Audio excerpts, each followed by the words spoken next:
This is Grief and Grit, from heartache to high fives with a dash of sass. The podcast that turns the tables on traditional grief talks with a fresh, sassy spin. Listen in for candid conversations about the messy, awkward, and downright hilarious aspects of dealing with loss. Because sometimes the best way to cope is with a little laughter and a lot of grit. Hi, Simony. Hi, Greer. How are you? I'm well. How are you? I'm good, thank Yeah. you. So, here we are Here we after are. quite a while. The summer I know. really, we took a bit of a hiatus for We do. anyone who, follows us, and Yeah. it was good though. It was good. Some of it I Yeah. feel like was intentional. Some of it was a little unintentional, just with Always. scheduling and stuff and travel, but all good things. And And now the kids are back at school, and yes, my twins went back to college. They actually left this for morning, their senior year. senior year. Yeah. And you know what? When they drove out, I was like, ah, Yeah. it's done. I mean, you It's did it. done. You did You it. get them to senior year of college, and that's it. You did it, Mama. Yeah, we did I hope it. you feel really proud of yourself. I'm very proud of you. Oh, Yeah. thank you. I do. I do. Yeah. I feel very happy in my heart today. Good. So yeah, Aw, yeah. I'm so glad. I know. I look forward to those words coming from you, my friend. Thank you. And they will. Yeah. Have about 14 more years, but yes, They will. eventually. Well, today, I am really honored. We have a special guest on with us today. Her name is Ashley Jones. We have actually been trying to get this episode to happen for months and months, and life has gotten in the way. And I just want to say we are here and we get to talk to Ashley. Ashley is an author. She is the founder of Momento, which we will learn about more. Ashley has a grief journey that actually brought us together working on a project with what is now supportnow.org. And that is how I first met Ashley. And then we have had some other kind of like introductions to Ashley through mutual friends. And I'm just, the fact that we are here today, finally, yes. So welcome, Ashley. Like, thank you for being here. I'm just Thank so you so happy much to for see having you. me. I know, this is so great. I'm thrilled to be here, and this feels so good to finally, yeah, just be here now. Yeah, well, thank you Yes. so much. And Mhm. yeah, we're going to dive right in. Yeah. And, I don't know as much about Memento as you probably do, Greer. So I'm excited to learn as well. Hmm. So if you can just kind of take us back to the moment, or how did the journey start, what Memento is, and, you know, what it means to you. Yeah, and really even going back further, talking about your personal connection with grief. I know that Sure. you're a photographer and and yes, if you could share your Sure. story with us, that would be amazing. Yeah, absolutely. So, um, my background, I thought I wanted to be a doctor. Got to college, accepted with biochemistry, was on the pre-med track. Love, love, love science and anatomy and just learning how the body works. And then I learned even if you just wanted to be like a researcher or a radiologist, you still had to cut on dead people. And I was like, I'm out. I'll go the creative route. And I majored in graphic communications and minored in business administration and was just like, I'll go the creative route. It's fine. I don't need to be a doctor or, a surgeon or anything like that. So that said, my career started in graphic design, but I've always had this love of photography. My uncle's a professional photographer in New York, and I always grew up watching him in his studio and had this fascination with photography. So I knew at some point I wanted to do photography on my own. um, and had started working on that path. And then I found out I was pregnant, and it was a surprise pregnancy. So my husband and I had been married a year, and we were like, oops, I guess we'll be young parents. This is fine. And so then it was like, okay, I can do freelance, right? As a mom, I can, learn what it is to be a mom and take care of her and meet all of her needs. But then also I still want to engage with work, and graphic design and photography will let me do that pretty um, flexibly, right? Mm. So I was like, this is great. This is awesome. Have my daughter, and both my husband and my parents at the time, we all lived in Atlanta together. And so I was like, oh, we'll have like, grandparents close by. I can, this will be great. And then at 1 month old, I noticed something wasn't quite right. So her arm was coming up like a chicken wing, and I would pull it down, and then it would just slowly come back up like a chicken wing without really her controlling it. Mhm. So I was like, ooh, that's interesting. And I had volunteered with severely handicapped kids at a local elementary school when I was in high school. Mhm. And her positioning of her arm was very, very similar to what I saw in the cerebral palsy kids. Yeah. And so I was like, interesting that these kids with cerebral palsy have these contractures, and it kind of looks like that, but it's not as stiff. So like, and I can tell her eyes are tracking with me, so it's not cerebral palsy, but like, what is it, right? Um, After a specialist appointment, a month later, we get a phone call, and it's not good. And they're like, she has one of five things. They were all three-letter acronyms. And basically, she had every symptom of SMA, which stands for spinal muscular atrophy. So Mhm. it's really similar to Lou Gehrig's disease, where muscles degenerate and there's no cure. So even though her mind stays really sharp and bright, her body, her muscles don't develop. So she actually, I feel like a lot of her growth energy went into her bones, because she was, I mean, my husband and I are both tall for our genders, but she just grew so tall so fast, because she wasn't really building muscles or those motor skills. So um, we were told she would likely not see her first birthday. And so it was like, what do you do? Right? She's already 2 months old. So really, if we're lucky, we have maybe 10 months with her. Um, and so it's like, we could do this pity party thing, right? But like, why not wait till she's gone and then have a pity party, and really try and make the most of our time together while we have it. Mhm. And so that's what we did. And one of our friends during that time had gifted us a professional portrait session. And we had these beautiful moments captured by a photographer named Tessa, who was so great with our family. And they were just gorgeous photos. And I feel like, captured her beauty and her soul so beautifully. And like her bright blue eyes, and like the lighting was great. Like, she captured our daily life together too. So like, Skylar couldn't ever sit up and hold her head up because her head was too heavy for her muscles.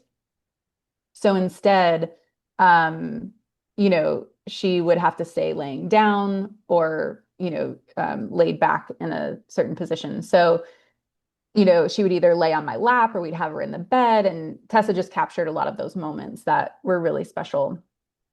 So fast forward, we went on hospice at 10 months old, but an SMA researcher, Dr. Swoboda, who's incredible, I think she's retired now, but she stepped in. I had called her to say, hey, we're on hospice. We aren't allowed to donate any of her organs to save other babies, but like, could we donate her body to your research if you could potentially help other children that way? Wow. And so she was like, absolutely, that's like the most generous gift you could give Yeah, us. truly. Absolutely. But also, you have more time. And I was like, what? Like, all the doctors here in Atlanta, which like Atlanta has a pretty strong hub of medical community, Yeah. right? Mhm. Yeah. They're like, all the doctors here in Atlanta are telling us this is it. Like, this is it. And she's like, that's because they don't know SMA like I do. And so let me take over your care from here. This was before telehealth, right? This was like, Right. back in 2010. And she was like, we'll just jump on the phone. You can tell me where you are, what your settings are, but basically your pulmonologist has not been serving her well, and she's been under supporting her. And so once we get these settings up on the CPAP machine, she'll bounce back. And we were like, okay, we trust you. And we did it. And she like doubled my daughter's life.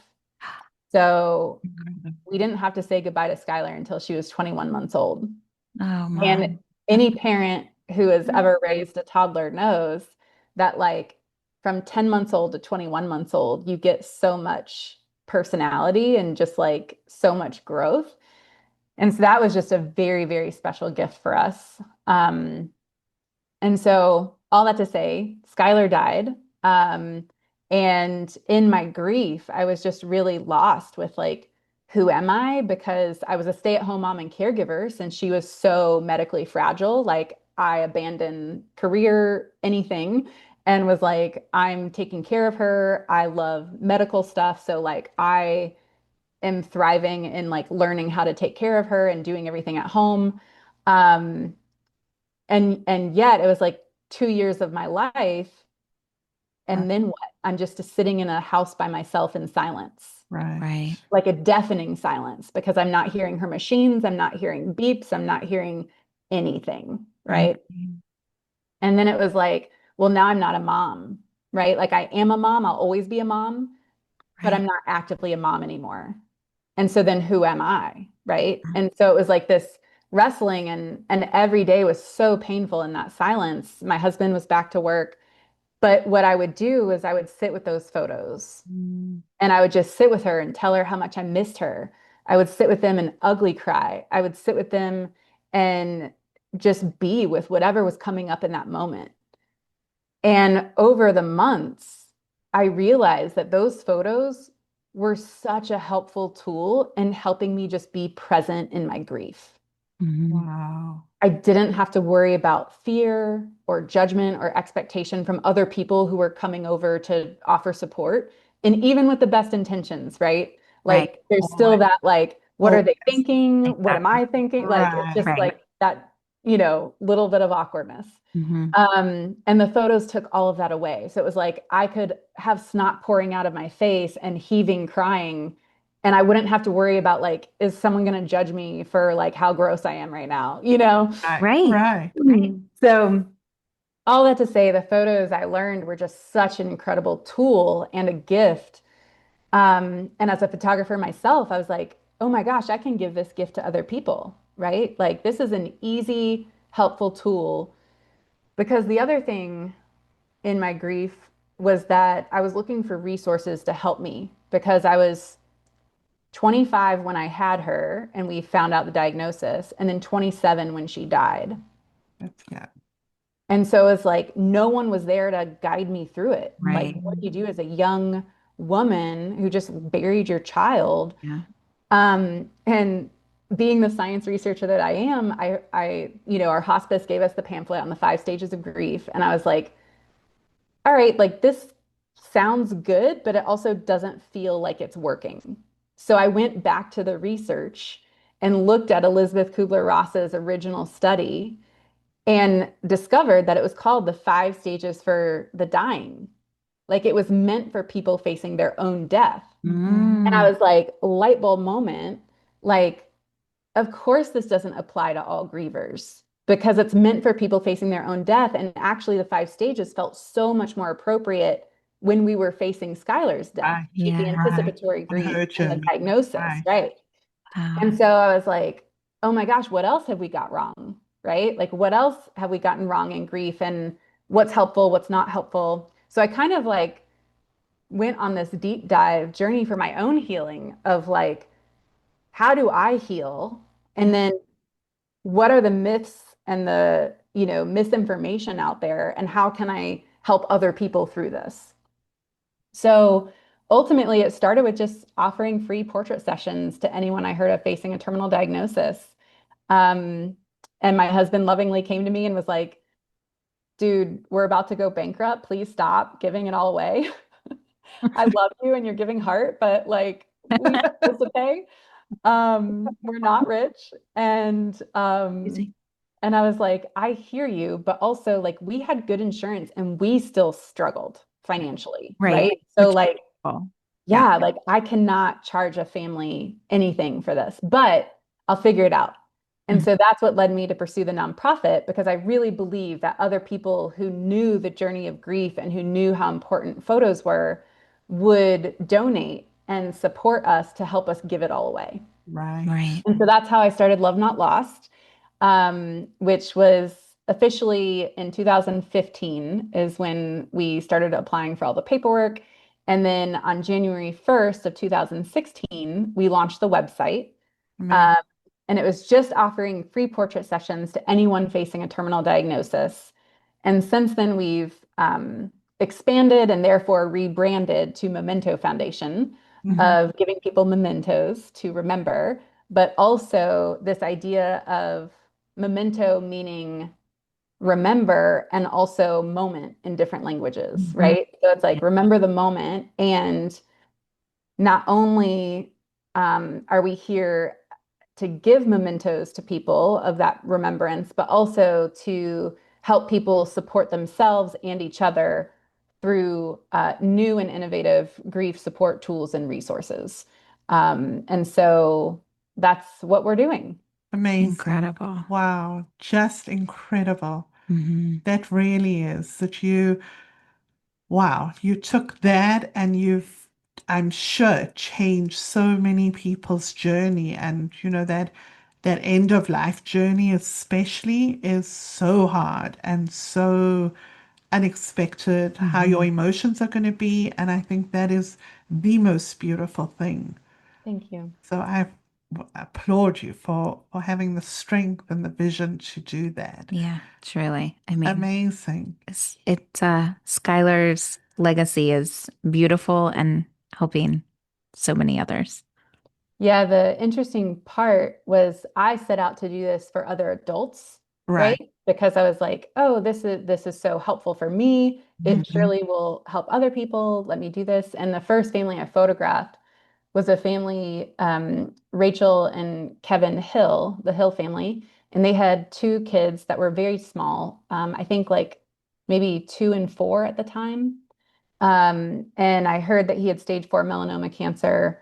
Um, I have a history of melanoma in my family, and so it was extra personal that I was like, I really would love to do this for your family. She was a photographer, so she was like, absolutely, like, Yeah. would love for this to happen. So I actually photographed Kevin at 3 different stages in his journey, and ended up photographing his last day on Earth, which was really powerful. And through that, I had created a book with the highlights of each of our sessions.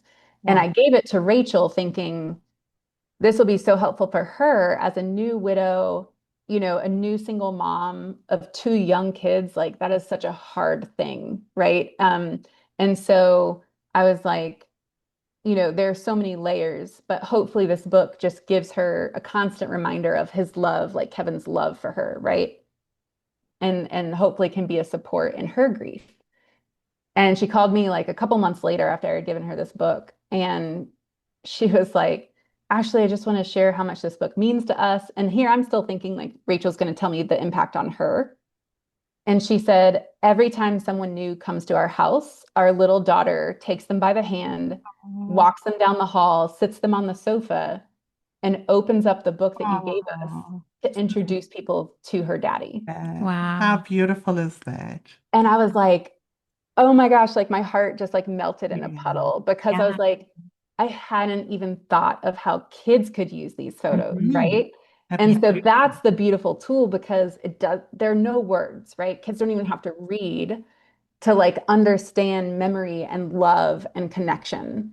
And so it's like this tool that helps anyone of all ages with those continuing bonds, Yeah. Yeah. right? Those relationships and the healing of feeling your emotions and missing the person and inviting them back into your life and like it's really really beautiful. Beautiful. Wow. So when my kids were younger, well, I guess as soon as they were born, I was adamant about getting family photos every 6 months because they Oh, change so wow. quickly at Yeah. the age. And and thank God, like we had a family photographer who did this for us. And after Jared died, the kids were 3 and 4 years old. Mm. And we were moving into a new house. We were in a house at the time where like I didn't have any pictures up because it was a rental. We didn't know how long we were going to be in there. And so like there were no pictures of daddy anywhere. And so all I was thinking was like, okay, I can't wait to put up all of our family photos, and I really want to do something in their playroom with photos of Jared. As soon as Jack was born at like the newborn pediatrician appointment, he asked our doctor, "When can I throw him up in the air?" Like that was his first question. He could not wait to throw his like Aw. kid in the air. And so I now have all of these photos from Very every session where beautiful. they were old enough to be Yeah, thrown sure. in the air. That's And so I worked with the photographer to blow up these photos. They were 24 by 36s, and it's almost like a gallery in their playroom where Yeah, I have I was three of thinking each the exact photo. same. And people see it as soon as they walk into our house because it's right at the front door. And the kids love it. They are now 7.5 and 9. And I Oh, even redid the playroom over this or last year. And I said, like, what should we do with these pictures of daddy? And they said, well, keep them. And I said, okay, well, like, not all of them are going to fit anymore. You know, we have 6, but now only 4 are going to fit. And they said, well, I want it in my room. So they each also have one in their rooms now. And I just now, if I ever hear anyone talking of like, do I do the photo shoot? Yes, you always take the family absolutely. photos, always. Hmm. And whoever is the main photographer for the family, like even just with your phones, make sure to take photos of the other person too. Yeah. I always, Jared hated being in photos, and I'm so mad that he's not in more photos that I took. Yeah. Yeah. So you are just giving the most Such a gift. Yeah. incredible gift, Ashley. Well, and the hard part is to your point, right? Like if you don't know that your time is short, Right. it's Hmm. hard to prioritize photos, Correct. right? Because it's a total luxury. Yes. Like it is, most people are, especially like with inflation, how it is, it's Yeah, like we Mhm. just got to put food on the table, right? Like, and photography is expensive. it And is. so, like, what I've learned, and this is why I'm like so adamant about it being a nonprofit, even though I've gotten so much pushback on that because people are like, why not do like a Tom's buy one, give one model? And I'm like, okay, but that's like doubling the work. Like, Right. how about everyone's just generous and we give it all away for free? Um, Right. because like photography is such a luxury, but when someone dies, it becomes a necessity, Absolutely. Yes. right? Yes. Absolutely. Because, And yeah. so it's like if someone can't afford it, and like the most powerful stories that, we've served families who've never, ever, ever had a family portrait taken. Wow. It's And the amazing. one that they have is their last one together. Yeah. Right. Right. Amazing. How And do so it's you, like, gosh, like this needs yeah, to happen. I Yeah. know. And how do you choose like, do people apply for the pictures and then you choose who you're going to photograph, or how does Yeah, that so work? anyone with a terminal diagnosis or a stage 4 cancer diagnosis can Right. apply. And so we have basically people will apply through our website. We have an application form. And so long as they meet the requirements of a stage 4 cancer diagnosis or a terminal illness, we will do everything we can to show up for them. Now, the challenge right now is that we're just starting to scale to a national level. And so we don't have photographers Mm, in all the places that we need them, right. Yeah. right? So part of our fundraising is like, how can we raise funds to help our current photographers travel to get to the places where we don't have photographers yet? Right. And then how can we recruit more photographers? Right. Yes. So the biggest part, if you're listening and you know of a photographer who has a great heart, please, please, please send them our way, because the beautiful thing about this is photographers, even though they're donating their time and their energy to do these sessions with us, we take them through a 2-day intensive training That's a trauma-informed training to help them be able to better process their own emotions and their own grief, Yeah. Right. and show up for others. So they get this really valuable training for free by committing to volunteer with us. And then they get to do this life impacting work where, some sessions you don't really stay in touch with people because they don't want to, or it's too, Right. much. But then other people like I still text a family that I photographed in 2016. And she sends me pictures of her kids who are all grown up now, and like sends me updates. Like we still stay in touch. So it's also like a beautiful way to build relationships. And we take photographers through our training as a cohort. Mm-hmm. And so you get to meet other photographers across Yeah, the that's country, amazing. and yeah, it's a So really would that beautiful would community. would you consider like students who are doing photography? Um, Depending on their skill level. So right. our requirements for photographers are a lot stricter, Yeah. um, mainly because you're walking into such sensitive Yeah, situations. absolutely. Of course. Yeah. So one of the things too is technically you have to be at a certain level as a photographer because, like, for example, a lot of beginner photographers only use natural light because it's really easy to just work with whatever's in existence instead Right. of bringing in your own flashes or investing in the equipment, which is also a cost and a, barrier. Mm-hmm. Um, but we don't have the luxury of taking everyone to a beautiful park, right? Right. So Right. you Yeah, have to be hospital skilled, room. Yeah. right, to walk Yeah. into a room with terrible lighting, potentially no windows, Mm-hmm. Mm-hmm. beautiful portraits, Yeah. Right. right? And because it's someone's last photo, typically, we want it to be a really quality one that we can count Of on, course. that it's going to be sharp and in focus and beautifully lit and all of that. Right. So we do require, if a student has that capability and they have the heart and the willingness to serve, we will absolutely consider them. Mm-hmm. But we find that a lot of students don't have the skill levels to, Sure. Any provide the quality that we're experience. looking for. Yeah. Right. Absolutely. So how do you actually, because I would imagine that it's a really it's emotional. I mean, it's this family knowing that this is a last photograph. Um, so how do you, over the years that you've been doing it, how have you managed to kind of separate that and just use it as use the artistry, use the sensitivity, but still manage to separate yourself from it, or you don't? Or you're not. Yeah. I was gonna say, like, honestly, I don't, because if I choose to separate myself from the emotional pull of it, then I'm creating a disconnection in myself of being human, Mm. right? So anytime we have to detach or disconnect from ourselves, and we go over this in our photographer training, is like we just want to be aware of when we're choosing that versus when we're like, sometimes we have to in order to hold ourselves together, but then very soon after reconnecting with ourselves and letting those emotions flow, Right, right? Right. right, So like there's a session where it was very, very intense, and it was like in the final moments where I was photographing like basically someone passing, and dying. And so it was a really intense session. And I was like, obviously tearing up because it was that intense. And obviously, people saying goodbyes. And like, even in movies, I'm like a puddle, right? Where I'm just like tears streaming. My husband looks over and always chuckles at me. He's like, it's a movie. I'm like, no, it's the no, it's goodbye. not. Like, Right. so Right. I'm like just a deep empath, a kind of feeler anyway.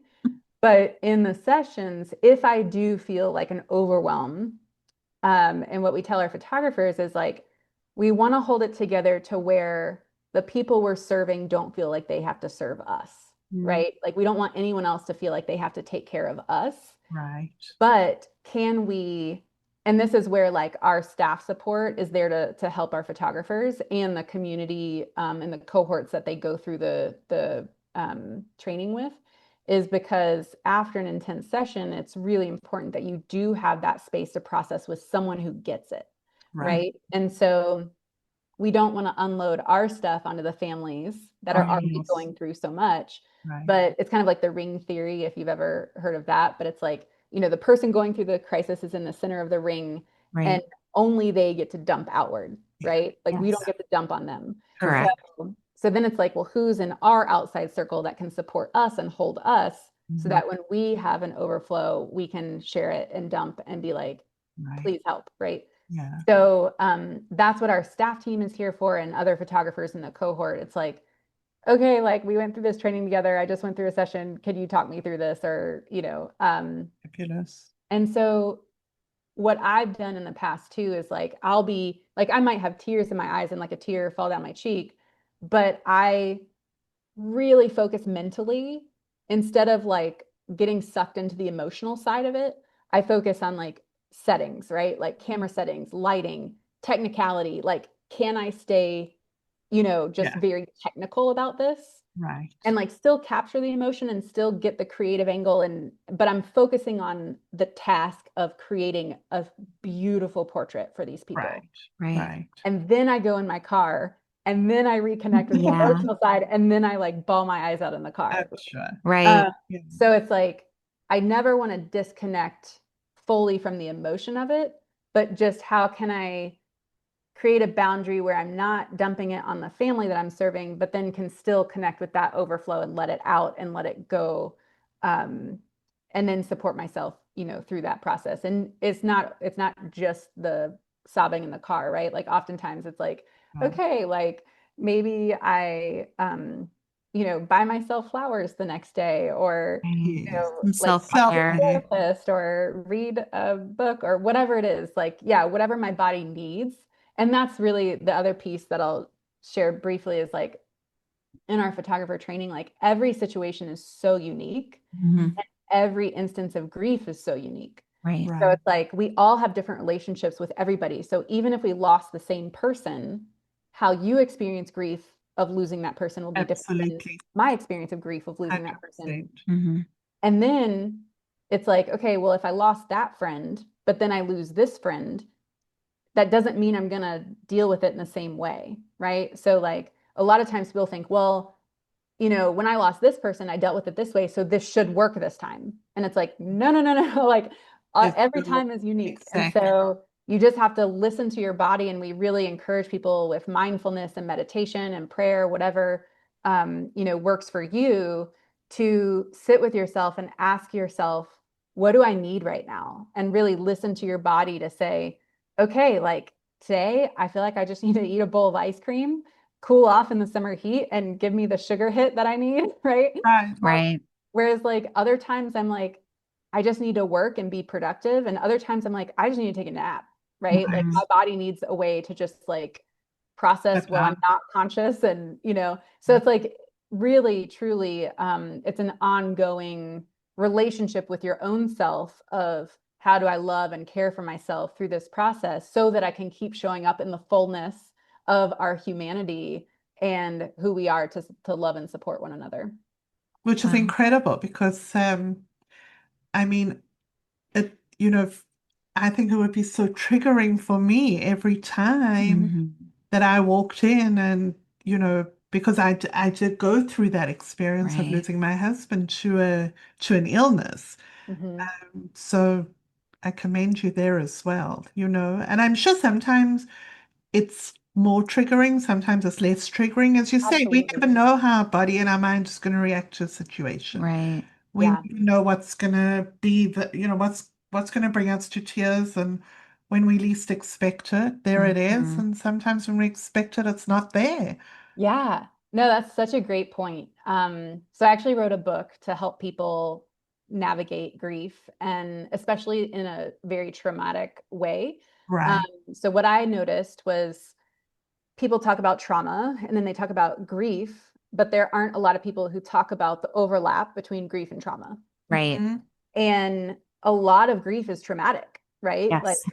seeing your loved one die, or even if it's like a horrific accident, or, Right. there's Or just a lot getting the of phone trauma. call, or there's Yes, just so yes, many, All so trauma. many things, all of right? it. Yeah. Mhm. And so like there are instances of grief that aren't traumatic, Mm. right? Like if you knew your grandpa was dying and he passed peacefully in a nursing home and you had love and support around you, that might not be traumatic for you, right? That was just Right. like a natural passing, you know. Yeah. But what I do know is that, not all grief is traumatic, but all trauma does include grief because Mm-hmm. Mhm. you are losing something Absolutely. Yeah. every time, right? Yes, You're losing safety, you're 100%. losing, identity, you're losing something, right? Yeah. And so I was like, gosh, we really need something that talks more about this overlap and how to process grief in a very trauma-informed way. Mm. So that's the guide that I wrote is it's called When You Can't See the Light.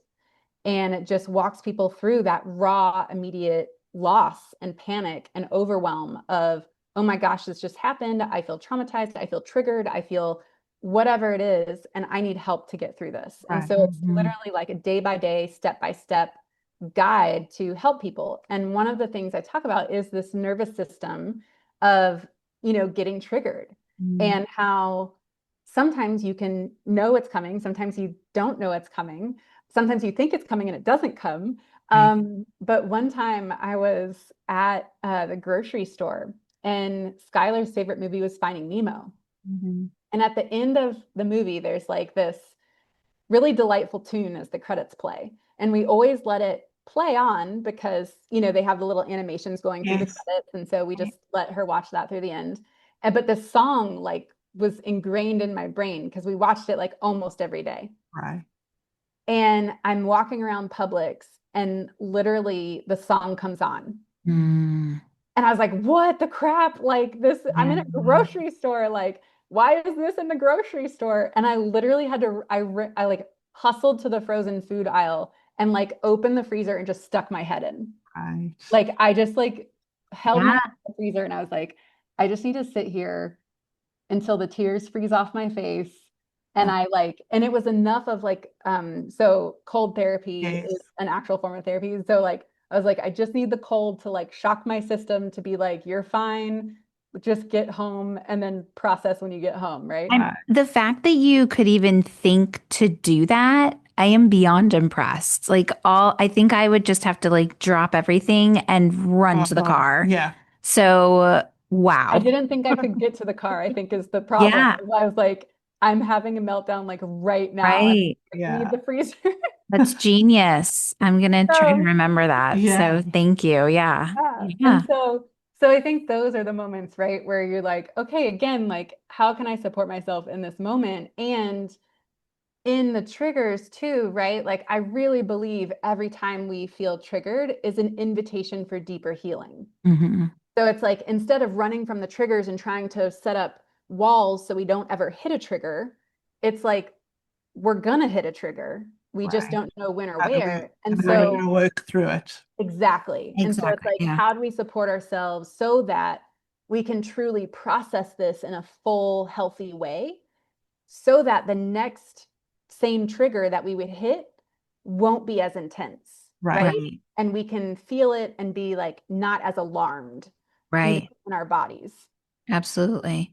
Yeah. Yeah. I mean, because to your point, it is going to happen again. And part of the grief journey is deciding to continue living.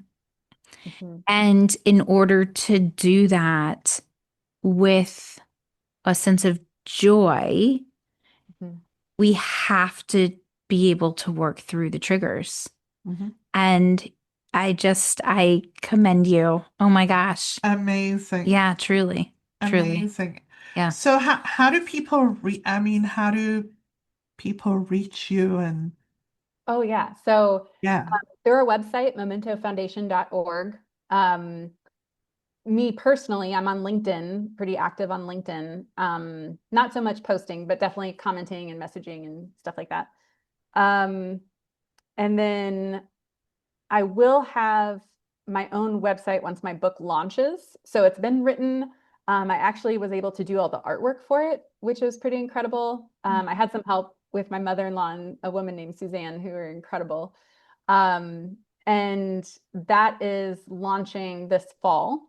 Yay. Fabulous. So let I us can't know wait to when get, Yeah, so it'll yeah. be ashleynicolejones.com. Okay. And I'll have, resources there and the book link and stuff like that. And potentially artwork that people could purchase if they like it from the book.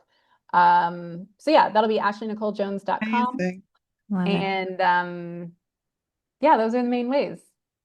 Incredible. Fabulous. Well, You are a force. I know I am Truly. in Truly. awe of you, of your strength, and just in awe of what you chose to do. Yeah. I think, I've been in this grief journey a long time, and honestly, what you are doing and have done and given to families is a gift that I don't think I don't think you realize what how the magnitude of what you give to people, because I Yeah. know that if I would have had that, which I didn't, but if I would have had that, how beautiful that would have Right. been. So We don't thank know until you. it's too late. And you've just, I mean, A you're gift, truly, a gift. it's a blessing. Yeah, Absolutely. an Yeah. absolute gift. So Yeah. thank you. Yeah, well, and for those listening, if you want to, keep it going, donations are truly how we continue to give it all away. So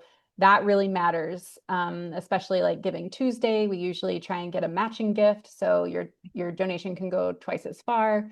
But yeah, that's how we've been able to keep doing it, is just generous sponsors like Northside Hospital and Kalon Creative, individual donors who are part of our Heartbeat, which is our monthly donor program. Right. And then, those one-time gifts are really special too. So definitely appreciate that. Wonderful. Well, we'll definitely Yeah. push that and put that out there. Absolutely. Yeah. And we can't wait to see the book when it comes out. I'm really, really excited because I joined the Kickstarter for the book. So I can't wait. Yeah, that was, for those who don't know, I did a Kickstarter because, like I said, my background is in graphic design and communications. So like I have strong opinions about like quality of printed material. As you should. I have a marketing background, so thank you. I Yes. greatly appreciate that. Yeah.